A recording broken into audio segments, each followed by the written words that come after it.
She used to trace hearts on my lunch napkins and tuck them into my backpack like little reminders that I mattered, like I was the center of her world. But love can fade quietly sometimes. It doesn't leave a bang. Sometimes it just stops showing up. The day he moved in, the hallway light didn't feel warm anymore. It flickered, literally flickered, like the bulb couldn't decide if it still belonged here. I remember standing there, with my backpack still on, watching them laugh at something stupid he said as they carried boxes into what used to be our space. I wasn't laughing. He smelled like cigarette smoke and car oil, and he called me kiddo like it was supposed to make things easier. It didn't. It made everything smaller. Even me. That night, I ate cereal while they made dinner together. Mom didn't even notice. She used to freak out if I skipped a meal. Now, she was busy pouring wine, her laughter bouncing off the kitchen tiles like it had somewhere better to be. "You okay?" she asked at one point, glancing over like I was a misplaced lamp. Not even turning her head, just glancing. I nodded. Of course I nodded. That's what you do when your voice feels useless. He moved his things into her room that weekend. I could hear them through the wall. Not the way you think. Just laughter, late-night whispers, the occasional drawer slamming shut. He was loud in all the ways that made you feel erased. But here's the thing I hate admitting. I tried. God, I tried. I made jokes at dinner. I asked him about his job. I even offered to help unpack his boxes. He looked at me like I was an inconvenience he hadn't budgeted for. One night, I walked into the living room and they were watching TV on the couch. My blanket was draped over her legs, my blanket and her head was on his shoulder. I stood there for a beat too long. She didn't look up. That night, I stared at my ceiling and whispered, "Please don't forget me." It didn't happen all at once. That's the cruel part. It was gradual, the way she stopped asking how school was, the way she started siding with him during little things, the way she said, "He's just trying his best," like my best never counted. There was this day, I can't forget it. He picked me up from school because she had to run errands. I got into the car and he didn't even say hi, just turned up the radio like silence was the safer option. Then, halfway home, he looked at me and said, "You know, the world doesn't revolve around you." I didn't cry. I didn't even flinch. I just stared out the window and pretended I wasn't disappearing. When I told Mom what he said, she laughed. She laughed like it was cute, like I was being dramatic. "Chair?" And then she said, "Sweetheart, you really need to stop making everything about you." That one landed. It felt like someone flipped a switch in my chest. Something dimmed, or broke. I don't even know anymore. I started staying later at school, volunteering for anything that kept me out of the house. It was easier to be invisible in a crowd than ignored in my own home. I became good at folding myself up. Quiet, polite, forgettable. One night, I came home and she was crying in the kitchen. He had slammed a door or thrown something I don't remember. She looked at me with red eyes and said, "It's not always perfect, okay? Relationships take work." I wanted to scream. I wanted to grab her shoulders and say, "But what about me? What about your daughter? What about the promises you made before he ever existed?" But I didn't say any of that. I just stood there and nodded. Again, I became someone I didn't recognize. Polite, careful, empty. One day, I asked her if we could just have a day, just us. Like old times. Pancakes and puzzles and bad romantic comedies. She said, "I'll check with him and see what we've got going on." And that was it. That was the moment I knew. I wasn't hers anymore. Not really. I was a footnote in her new life. I started saving money after that. Babysitting. Tutoring. I didn't have a plan, just an exit strategy. Something to remind myself I still had choices. That I wouldn't always live in a house where I felt like a shadow. Then came the birthday. She forgot. He didn't. He bought me a card, no present. Just a card that said, "Cheer up, champ. You're not that old yet." She signed it without reading it. I watched her do it. That night, I sat on the floor of my room and ripped the card into tiny pieces. It didn't make me feel better, but at least I was doing something. It's strange how silence can scream louder than words. Our dinners became quiet. Our mornings rushed. Her love, it started to feel like a polite apology for a decision she'd already made. And I wasn't part of it. I think the worst part is knowing she still believed she was a good mother. She still kissed my forehead out of habit. Still said love you like muscle memory. But love isn't what you say, it's what you choose. And she had chosen him. She promised I was enough. Until he moved in. Now, years later, I hear she's still alone. That he left. That she's been asking about me. Funny thing is, I'm not sure what hurts more. That she lost me, or that it took her this long to notice. She used to smile when she said my name, like it meant something beautiful to her, like it reminded her that I came from her, that we were pieces of the same heartbeat. But then he moved in, and suddenly, when he said my name, she looked at me like I was a problem she didn't remember signing up for. It wasn't hatred. I could have handled that. At least hate still comes with heat, with feeling. This was colder, like indifference wrapped in guilt. It started subtly. The first time I really noticed it, we were sitting at dinner. He had cooked burnt spaghetti, garlic bread with way too much butter. He poured her wine like he'd done it 100 times, like he owned the evening. I made some joke about how we used to order pizza and watch movies in pajamas on Fridays. He smiled at her, not at me. You spoil her too much. And that's when it happened. She didn't laugh with me. She looked at me, and I'll never forget it, like I had embarrassed her. Her lips didn't move, but her eyes said it all. Don't ruin this. That look stayed with me longer than any scar ever could. After that, I started paying attention. Every time he brought me up, her eyes shifted. Sometimes it was a sigh. Sometimes she'd tighten her grip on her wine glass. But always, something. Your daughter skipped breakfast again, he'd say casually, like he was reporting a misbehaving pet. She wouldn't ask me why. She'd just nod. Like she was taking notes for a report she didn't care about. And when I'd defend myself, when I'd say I was running late, or I wasn't hungry, she wouldn't even look at me. She did look at him, as if he held the final word on me. One night, I stayed up late, finishing a project. She walked into my room without knocking, holding a blanket and whispering, "He says you're being defiant." I blinked. For doing homework? She didn't answer, just placed the blanket on the edge of my bed like a peace offering and walked out. But peace offerings mean nothing when war is being waged in silence. I started testing it. Little things. I'd say something sweet, or funny, or even a bit sarcastic stuff I used to do all the time with her.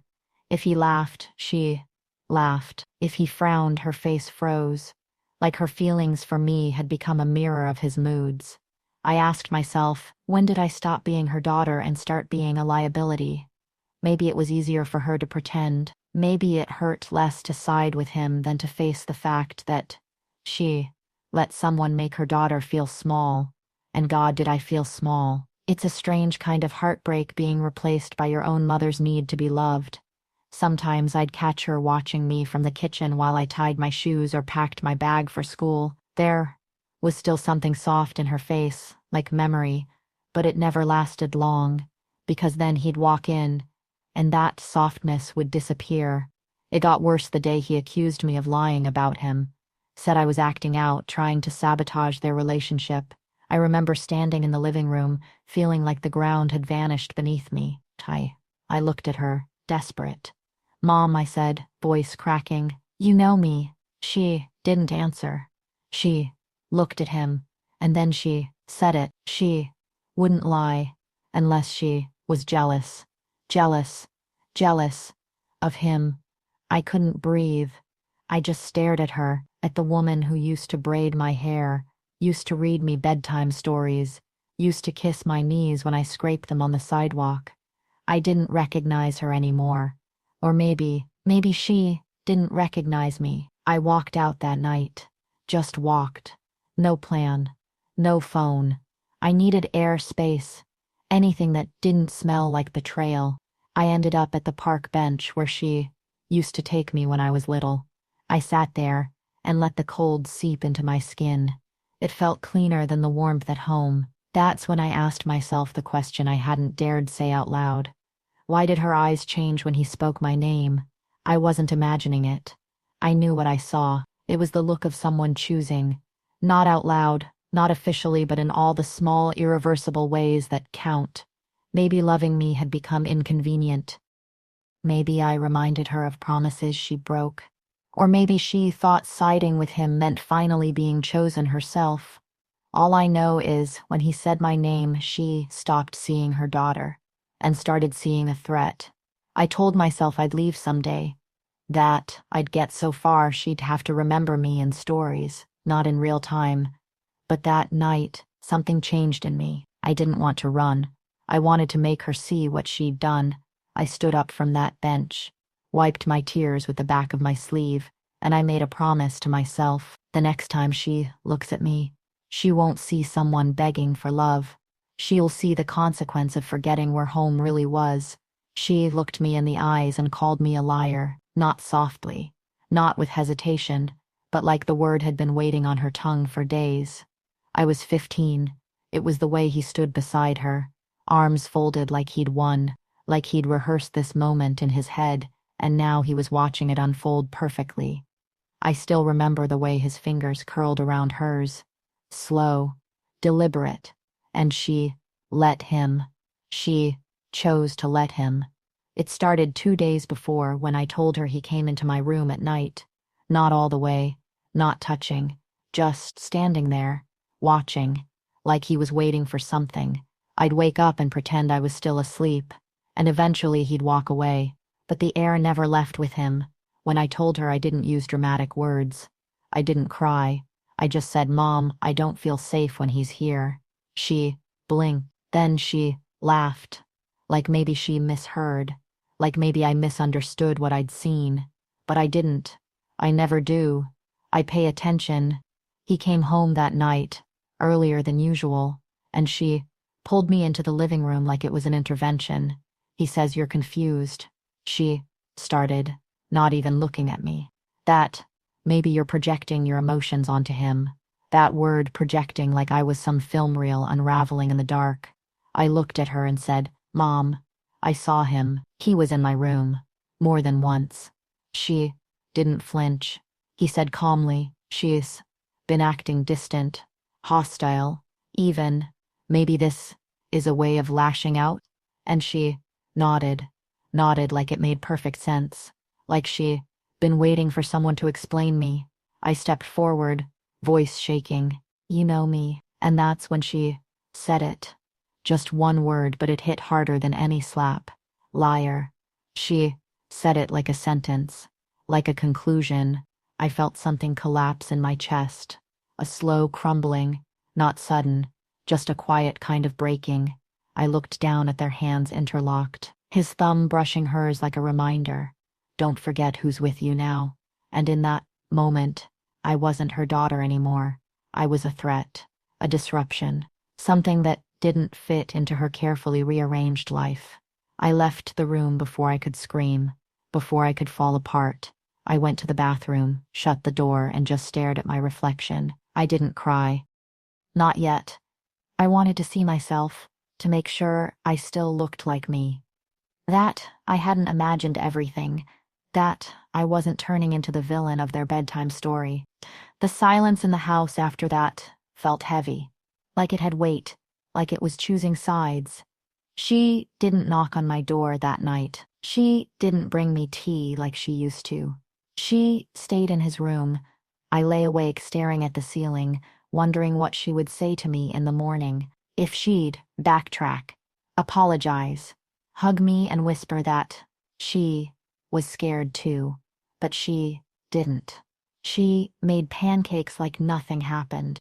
I sat at the table in silence while she asked me about school. He smiled across the table like we were some happy family sitcom, and I realized that this was their version of fixing it. Too pinned. Deny. Move on.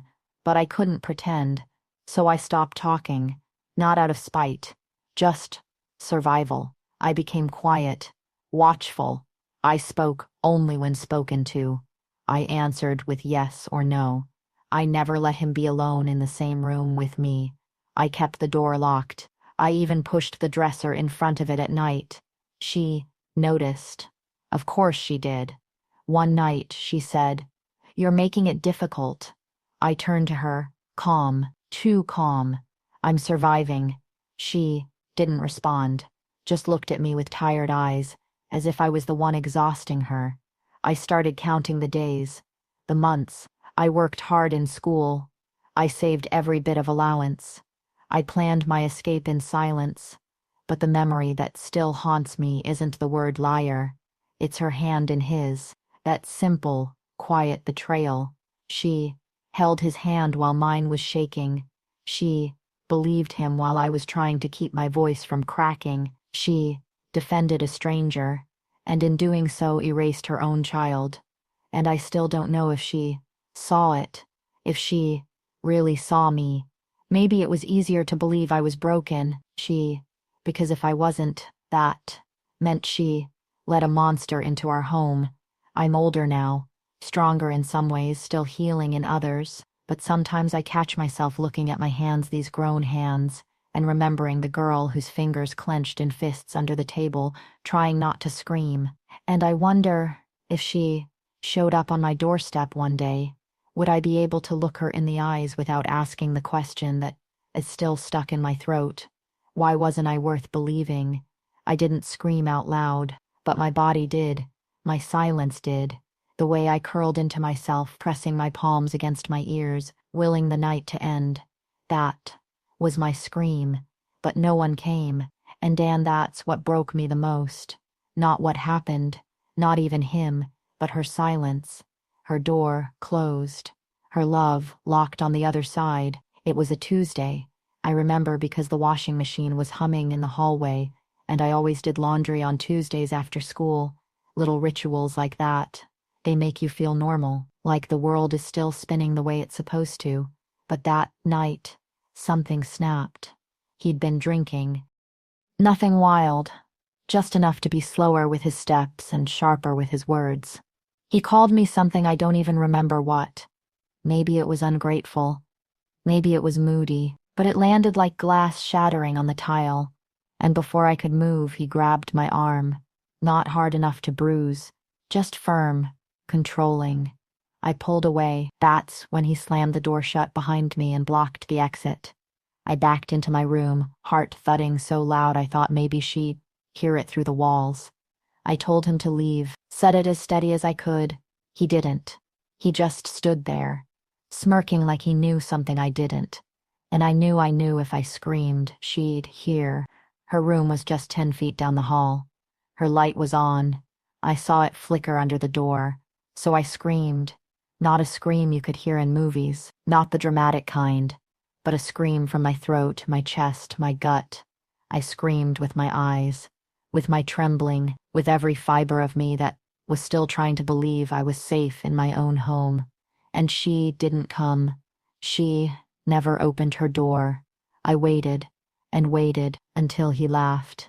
That soft, cruel laugh that said everything he didn't need to put into words.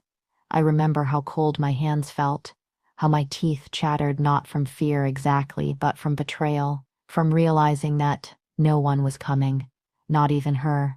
He left eventually, smug, triumphant, like he'd proven something, like he'd claimed a space he knew she wouldn't defend. I stood in my room, staring at the crack under her door, and I knew she had heard me. I knew because the laundry stopped mid-cycle, because her light stayed on, because I could hear her breathing when I stepped close enough. She was awake. I think that was the night I stopped being a daughter and started becoming someone else. Someone harder, someone quieter, someone who understood that pain didn't always come with bruises and safety didn't always come with love. The next morning, she made tea. She asked me if I wanted toast, like nothing happened, like I hadn't screamed into the silence she had chosen. I looked at her, and for a second I wondered if she was going to say it. I heard you. I'm sorry. I should have come, but she didn't. She talked about grocery lists, the weather, how he was just tired lately, under stress, and I realized then she'd made her choice. A long time ago. I just hadn't noticed until now. I stopped asking for help after that. Stopped talking, mostly. I became the quiet girl, the good one, the one who kept her room clean and her mouth shut. Because in that house, noise was dangerous, and silence was survival. But at night I'd still whisper to myself, little mantras. You're not crazy. You saw what you saw. What you felt was real. Because when your own mother denies your pain, you start to question if it even existed. You start to question yourself. The part people don't talk about. The quiet gaslighting. The way the world keeps spinning while your insides are unraveling. Sometimes I'd imagine opening her door and shaking her awake. Why didn't you come? Why didn't you save? But I never did. Because deep down I already knew her answer. She didn't want to know. Knowing would mean admitting, and admitting would mean losing him. So instead, she lost me. And now, all these years later, when people ask me why I keep my guard up, why I flinch when someone raises their voice, why I can't sleep in places that don't have locks, I don't always know how to explain. Because how do you tell someone that the loudest trauma of your life happened in perfect silence? That the worst scar you carry was carved by the person who was supposed to protect you. I screamed without sound, and no one came. And if she knocked on my door today, I don't know if I'd answer. It wasn't a loud goodbye. No slammed doors, no shouting, no final argument, just a trash bag full of my silence and the girl I used to be. I left quietly because hope is noisy, and I had none left. I sat on the edge of my bed for a long time before I moved, not thinking, just listening. The muffled sound of the TV in the living room, his laugh low and smug, her voice soft and agreeing, like she was trying to keep the peace, like peace was something you could make by pretending I didn't exist. I folded my sweatshirt the way she taught me when I was 8. One arm over, then the other. Flip, smooth, tuck. My hands moved like they were packing for a sleepover, not an escape. No suitcase. Just one black trash bag I found under the sink. It felt fitting. I remember the way it crinkled, loud in the quiet of my room. That sound stayed with me, like it was announcing what she wouldn't. I didn't take much. A few clothes, my school notebook, the photo frame from my deskus at the beach before he came. When her smile reached her eyes, when I believed it would always be just us, I almost left the photo behind. Almost, but something in me needed proof. That once she chose me. That once I was enough. I stood at my door for a while, hand resting on the knob, not opening it yet. Not because I was scared. I wasn't. I just wondered, would she notice? Would she feel something? A pull, an ache. Would she pause her show, look around, and realize her daughter, her only daughter, was slipping through the cracks she ignored? I opened the door. He didn't even glance my way, just kept laughing at whatever stupid joke he'd made. She looked over, briefly, eyes flicking to the bag, then to me, and she said, "Where are you going?" I swallowed. My voice was calm, too calm. Out. She narrowed her eyes. "It's late." I nodded, and that was it. She didn't ask what was in the bag, didn't get up, didn't move, just let me pass like I was background noise. I walked down the hallway slower than I needed to, some part of me, deep and bruised, still wondering, would she stop me? She didn't. Not a word, not a step. The front door felt colder than I remembered. My hand trembled as I turned the knob, not from fear, from knowing that if she didn't come after me now, she never would. The porch light buzzed above me, casting shadows that felt more like home than the house I just left behind. I didn't cry. I didn't turn back. I walked down the driveway with my trash bag slung over my shoulder like a thief. Except the only thing I stole was myself. I didn't have a place to go. No backup plan, just a friend who once said, "If you ever need to crash," and I needed to crash. Hard. But before I turned the corner, before her house disappeared behind the hedges and the years and the ache, I looked back one last time. The living room light was still on. They were still watching TV. And I realized she didn't lose me tonight. She gave me away. Piece by piece, day by day. Every time she ignored what I said. Every time she called my pain an overreaction. Every time she defended him with her silence. This wasn't a sudden goodbye. It was a slow erasure. A mother who chose not to see, and a daughter who finally stopped trying to be seen. I walked into the night with nothing but my name and the weight of everything she never said. And for the first time, I didn't feel small. I felt free, but freedom, I've learned, doesn't always feel like flying. Sometimes it feels like standing in the cold, holding your whole life in a garbage bag, wondering if anyone ever truly knew who you were. Sometimes it feels like walking away from the person you begged to love you and realizing they never did. And sometimes it feels like power, quiet, trembling, terrified power. I made it to my friend's porch by midnight. She opened the door, eyes wide, mouth already forming questions. But I just said I couldn't stay. She didn't ask why. She didn't need to. She let me in. And as I sat on her couch wrapped in a blanket that wasn't mine, sipping tea I didn't make, I finally let the tears come. Not because I was broken, because I had survived. But even now, even after all this time, sometimes I wake up and still wonder, did she even look for me after I left? The house was smaller than I remembered, or maybe I was just bigger now, taller, stronger, quieter in the ways that mattered. Either way, it didn't feel like home anymore. I stood at the gate longer than I should have, my fingers brushing against the metal like maybe it still remembered me, like maybe she did. But the truth is, I didn't come back for her. I came to prove I didn't need to. It had been 7 years. 7 long, bone-deep years since I'd packed my silence into a trash bag and walked away from the girl she wouldn't fight for. I didn't even look back that night, because looking back meant hope, and hope was dangerous. Now I was back. Not the same. Not even close. I was the kind of woman people listened to when she spoke. I wore sharp heels and soft lipstick, and my spine no longer curved from shrinking to make others comfortable. But none of that armor mattered as I stood on the sidewalk of the street I used to bike down barefoot, wondering if she recognized the stranger I'd become. Would she see the grown woman I was, or still search for the broken girl she let leave? I almost turned around. Almost. But something inside me, something that had waited 7 years for this moment, refused. So I walked forward. Each step felt like walking across memory. The crack in the third tile by the porch, still there. The wind chime she bought from a roadside stand, rusted but clinking. The porch light flickered once, just once, like a breath caught in the throat. I knocked, not hard, just enough to let the silence know I was here.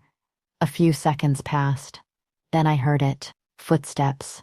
Slow, hesitant. Then the door creaked open, and there she was. My mother. Older, thinner, eyes a little softer, maybe. Or maybe just more tired. She blinked at me like I was a ghost. And I guess, in a way, I was. She opened her mouth, closed it, opened it again. "You came," she said, barely a whisper. I nodded. I didn't come for long. We stood there, both caught in some space between memory and reality, not sure who was supposed to speak first. She stepped back slowly, leaving the door wide. "Do you want to come in?" she asked, voice almost hopeful. I hesitated, then stepped inside.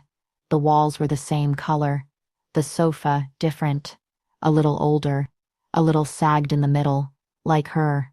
Tea? She asked. No, I said, maybe a little too fast. I didn't come for tea. She nodded again, lips pressing tight. Silence filled the space between us, not the comforting kind, the kind packed with years of unsaid words. I didn't know if I'd ever see you again, she said quietly, her eyes searching mine. I shrugged. I didn't think you wanted to. She looked down at her hands. They were wrinkled now. She kept twisting a ring around her finger. Not a wedding band. Something else. Cheap. Probably something he gave her once. I made mistakes, she started. No, I said, interrupting her. You made choices. Her head snapped up. For the first time, I saw something in her face that looked like shame. I kept going. You didn't forget me. You chose not to fight for me. You heard me cry. You heard me scream. You heard me leave. And you still stayed quiet. Her hands trembled. I thought I was protecting you. By siding with him, she didn't answer. Because she couldn't. I let the silence sit. Let her feel what it was like to stand on the outside of my life, the way I had stood on the outside of hers for years. I thought you'd hate me, she whispered. I did, I said. Calm, even, but that, not why I stayed away. She looked at me, confused. I stayed away because I didn't want to be her anymore. That girl you left behind? She deserved better, and I became her better. Tears slipped down her cheek. She didn't wipe them. Good. Let them fall. I looked around one last time. Nothing here belonged to me anymore. Not the couch. Not the chipped mugs. Not the woman standing in front of me. I'm not here for forgiveness, I said, stepping toward the door. I'm not here to be your daughter again. I just wanted you to see what you gave up. She opened her mouth, voice cracking. Do you hate me now? I turned back. Just slightly. No, I said, but I don't need you anymore.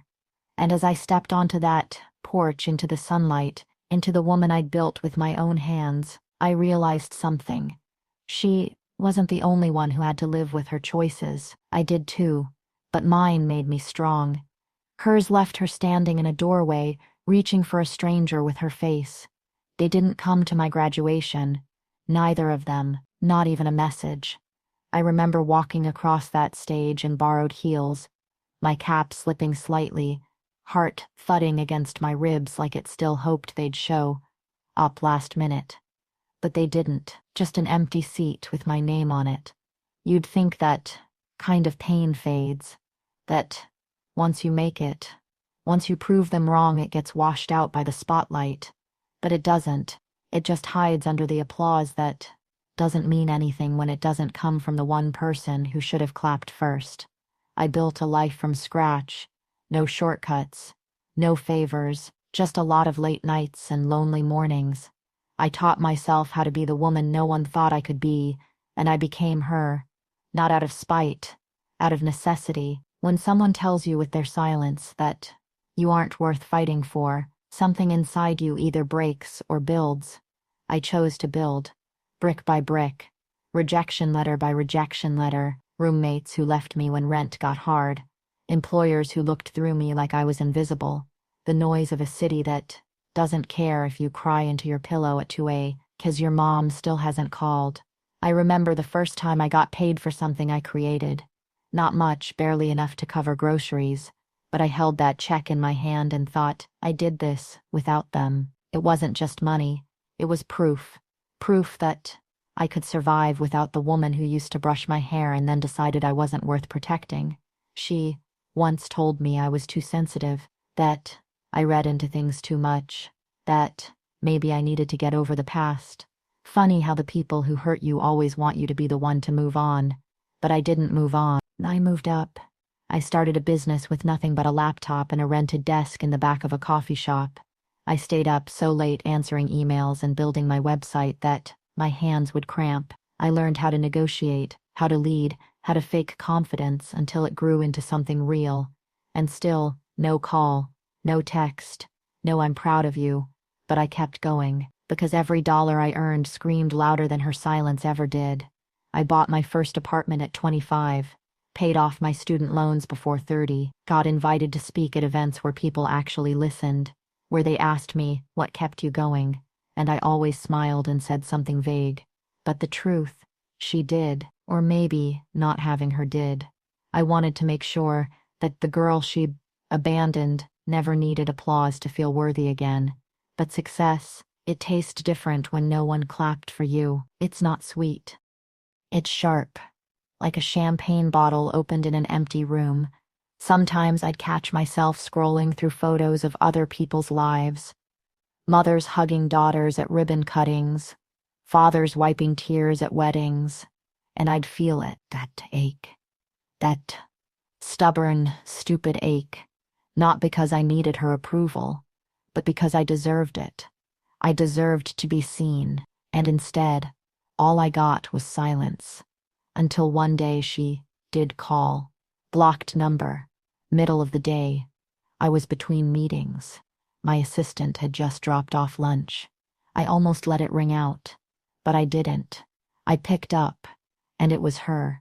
"Hi," she said, her voice small, unsure, like she was testing the sound of it on my name again. I didn't say anything. Not right away. She cleared her throat. I saw you on the news. They did a piece about your company." Still, I said nothing.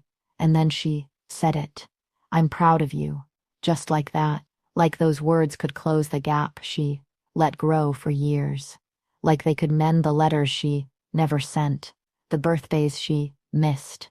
The nights I cried into a pillow instead of a shoulder. And I wanted to say, "You don't get to be proud now." But I didn't. I just said, "Why now?" She went quiet. Then finally, she said, "Because I was afraid and ashamed, and I didn't know how to come back." I let the silence stretch, let her feel what it was like, and then I said, "I'm not who you left behind." Her voice cracked. "I can see that." She asked if we could talk sometime. I told her I'd think about it. Then I hung up and sat there, surrounded by everything I built.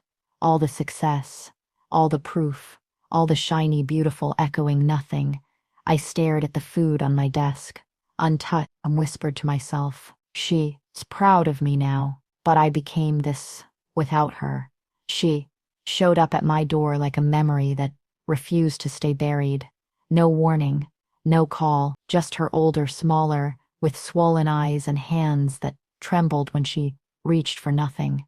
I hadn't seen her in nearly a decade, and still, I knew that knock, stir, a sound people make when they carry regret. It's not loud. It's not desperate. It's soft, unsure, like maybe they're afraid they don't deserve to be let in. I opened the door, and there she was. My mother, but not the woman I remembered. She looked weathered. Not just age, like life had dragged her by the ankles through every bad decision she made. Her coat was too thin for the weather, her shoes scuffed and splitting at the seams. She held her purse like it was the last thing she had left. And maybe it was. I didn't say her name. I didn't hug her. I just stood there. She blinked up at me, and for a second I could see the hesitation, that tiny flicker that asked, "Am I allowed to be here?" Then she whispered, "You look beautiful." The words should have landed like a bomb. They didn't. They scraped, because where was that voice when I was crying into a pillow at 16? Where was that softness when I begged her to believe me, to choose me? I stepped aside without saying a word, not because I forgave her, because I wanted her to see what she lost. She walked in like a stranger, turning slowly in the entryway, taking it all in. The apartment was clean, quiet, my life now. "Do you live alone?" she asked gently, as if she had any right to wonder. "Yes." She nodded. "It's nice." I stayed standing. She sat on the edge of my couch like it might reject her, too. There was a long silence between us. Heavy, unspoken. And then she said it. "He left." My jaw clenched, but I didn't flinch. I wouldn't give her that. I let the words hang. She tried again. "He got sick, Tanner. Then, one day, He just walked out. Took everything. I raised an eyebrow. Except you. She flinched. That silence. She weaponized for years. It had nothing on mine. I thought maybe we could talk, she said, her voice cracking. Start over. I almost laughed. Almost. Instead, I looked at her, really looked. At the deep lines around her mouth, the hollow in her cheeks, her clothes that hung too loose. She looked like a woman searching for a place to land. But I wasn't her landing anymore. I don't hate you, I said slowly. She looked up, surprised, but I also don't owe you anything. Her eyes welled with tears, and for once I didn't look away. Let her cry. Let her feel what it was like to have pain and no arms reaching back. I made a mistake, she said. No, I replied, voice calm, cold. You made a choice. She opened her mouth, but I didn't let her speak. You chose him, over and over again. Even when I screamed, even when I begged. You didn't just let him win. You helped him. The words poured out, not angry, just true. You let him turn me into a ghost in my own home. You watched me disappear and said nothing. You closed your door. You closed your heart. She covered her face with her hands, shoulders shaking. And for a moment I felt nothing. Not pity, not satisfaction, just emptiness. I lost everything. She whispered, I thought about you every day. I exhaled sharply. Thinking isn't the same as coming. I was scared, and ashamed, and I didn't know how to fix it. Sometimes I said, you don't get to fix it. Sometimes the damage doesn't get undone. It just becomes part of who we are. She looked up at me, her eyes glassy, broken. I didn't know how strong you'd become. I crossed my arms. That strength didn't come from you. It came from being left. She nodded slowly, her lips trembling. I thought maybe you'd let me back in. Even a little. I swallowed. Then I said the thing I hadn't even known was waiting to be said. I don't hate you, Mom. She looked hopeful for a second. But I don't need you anymore, either.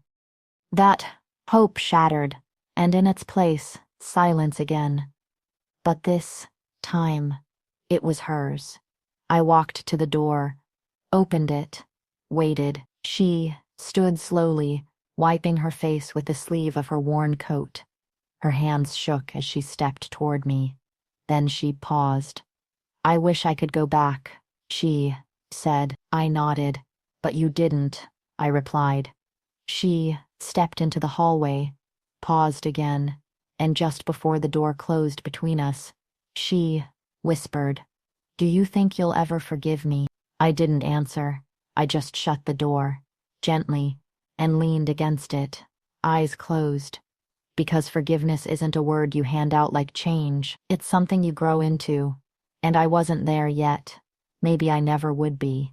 She stood on the other side of the gate like a memory I'd tried too hard to bury, hair thinner, skin paler, voice too soft for the things she'd come to say. I just wanted to see you, she said. I didn't move, didn't even blink. The gate between us stayed shut. Not just the iron one in front of my house, but the one I built piece by piece, around the parts of me she no longer had the right to touch. Then came the line, the one she must have practiced, over and over in the mirror. You were my world. Like that, erased everything. Like that, made the nights she chose him disappear. Like that, could untangle years of silence, betrayal, and the ache of having to raise myself while she kept looking away. I let the words sit between us like cold coffee. You don't get to say that, I said, my voice steady. Too steady. Not here. Not now. Her hands gripped the gate, knuckles white, like she could somehow pull me back through time with just enough force. I made mistakes, she whispered. No, I replied, calm. You made a pattern. Her eyes flickered, like maybe part of her still thought she could fix this with the right sentence. But I wasn't 15 anymore. I wasn't the girl who waited outside her bedroom door, begging for her to choose me. I was the woman who built a life without her. Please, she said. Just let me talk to you. You are talking, I said, pointing to the fence between us. You're just not walking through. She looked down then, ashamed maybe.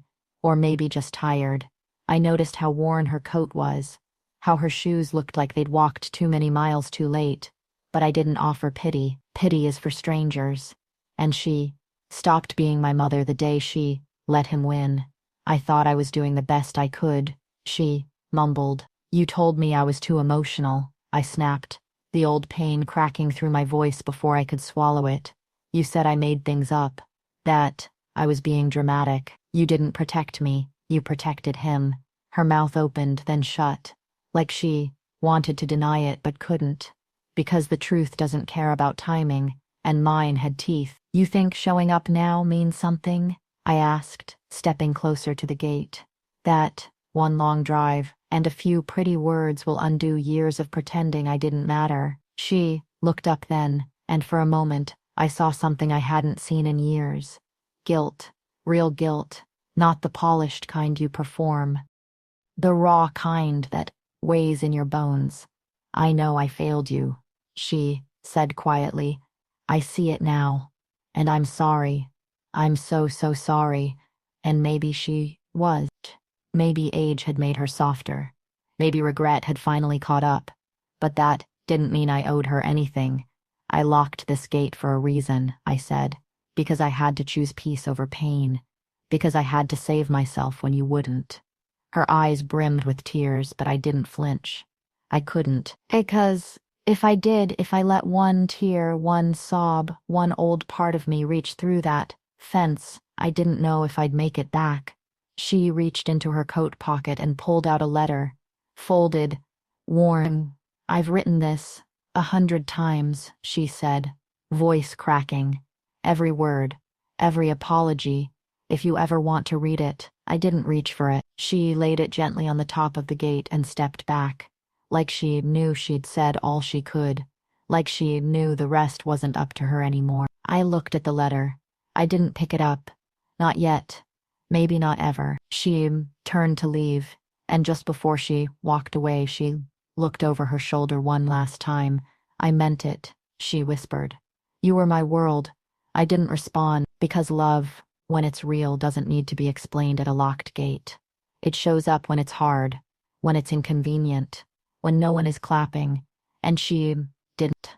Not when I needed her, not when it counted. So I stood there, heart pounding, watching the woman who gave me life walk away from the version of me she never bothered to meet. And I thought to myself, funny how people wait to apologize until you no longer need the words.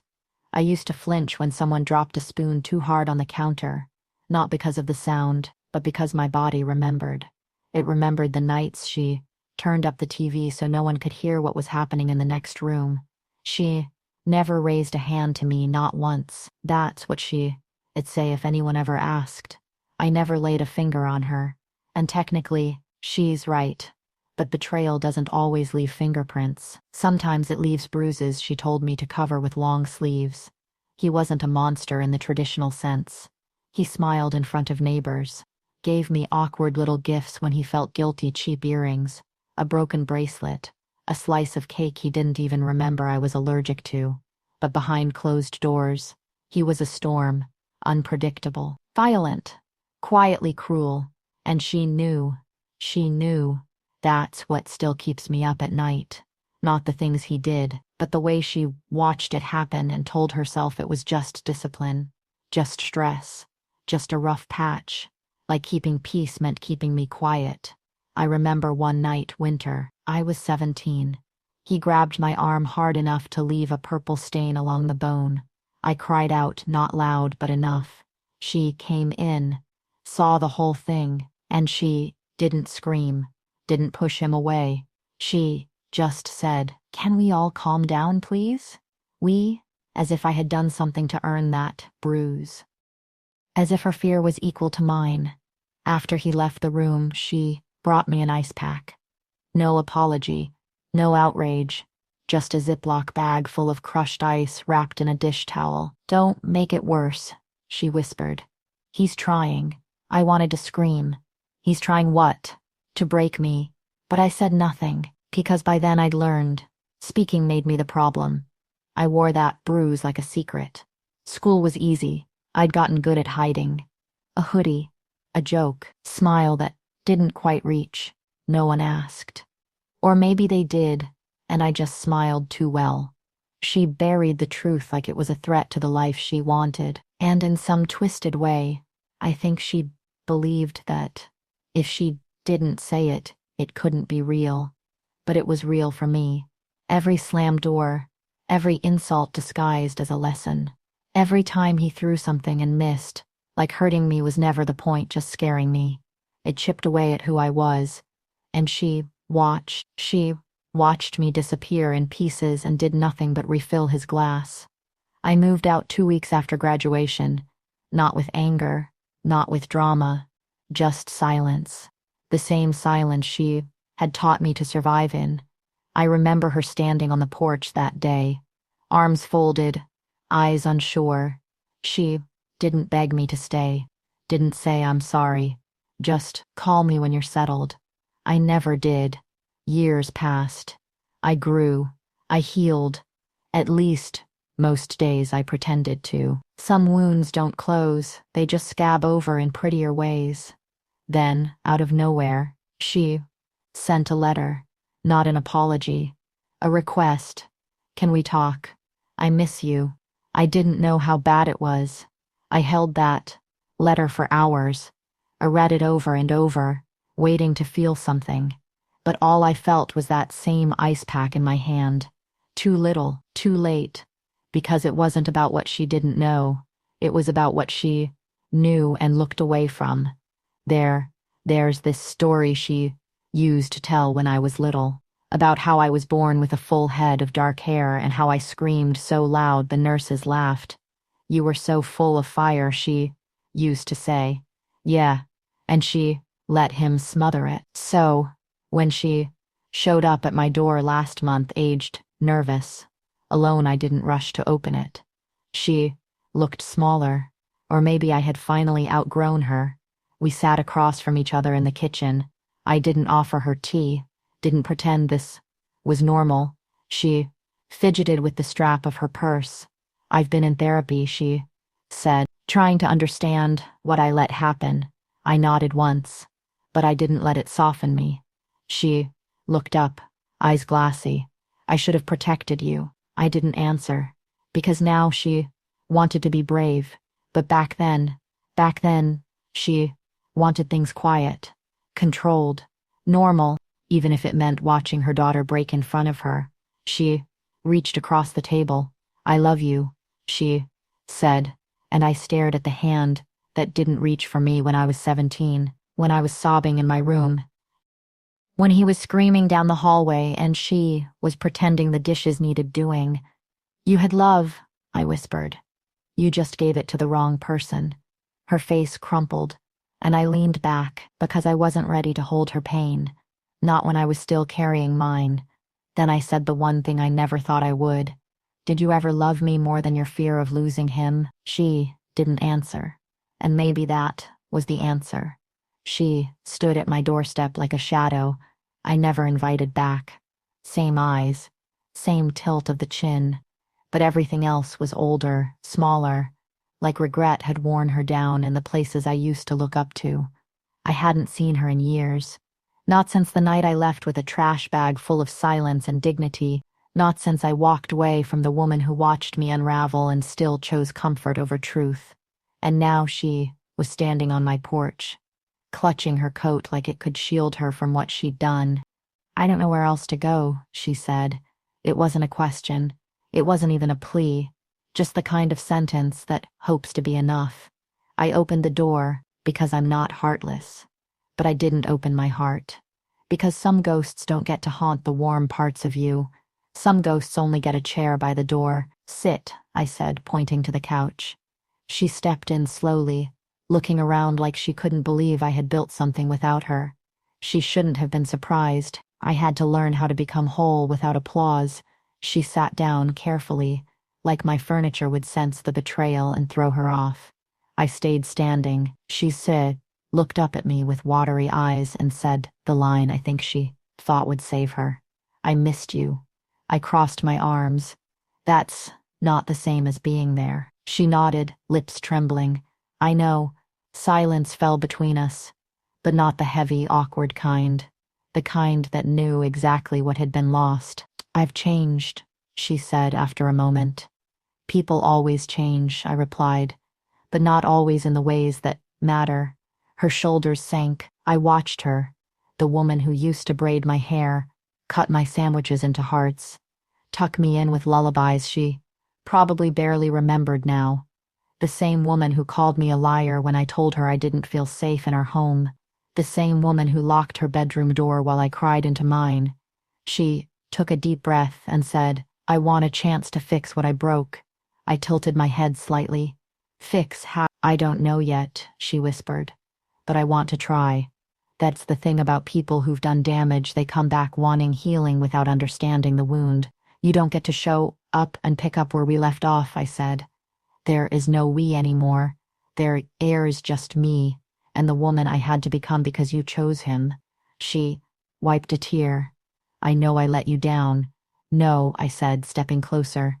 "You left me down. You buried me, and then you made tea and watched television while I disappeared in the room down the hall." She looked up, quiet, frozen, and for a second, I felt it, that familiar ache, that flicker of the little girl who used to wait at the kitchen table for her to smile again. To choose her again, but I wasn't that girl anymore. "I don't hate you," I said softly. She looked surprised. "I don't love you either," I added. Her face twisted. Pain. Real pain. The kind she probably never let herself feel until this very moment. "But you're letting me in," she said, confused. "I'm letting you in the house," I corrected. "That's not the same as letting you in me." She nodded slowly, like she finally understood what kind of silence she had earned. "I thought if I gave you space, space wasn't what I needed," I interrupted. "I needed a mother." She opened her mouth to speak, but I raised a hand. "No more apologies tonight," I said. "Just sit. Be still. If you're here to prove you've changed, then don't do it with words. Do it with time. With actions." She sat back, wiping another tear. "I can do that," she said quietly. I nodded, turned toward the kitchen. "Do you want tea?" I asked. Her eyes lit up. "Yes. Thank you." I walked away without saying anything more. Because tonight, I opened the door. But that doesn't mean I forgave her. It just means I'm strong enough to face the ghost. But even ghosts have rules. And the one rule she'll have to learn is this: I don't hand out keys to people who once locked me out. The last time she saw me, I was crying behind a locked bedroom door, and she never knocked.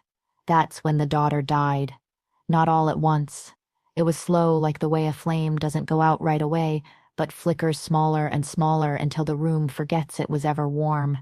I used to believe she was trying her best, that she was tired, that maybe he just convinced her I was the problem, that she didn't mean to ignore the bruises, the trembling, the silence. I wrapped myself in like a second skin. But what do you call it when someone knows and still chooses not to save you? Because she knew. She knew. She knew. She saw the way I shrank, how my voice got smaller.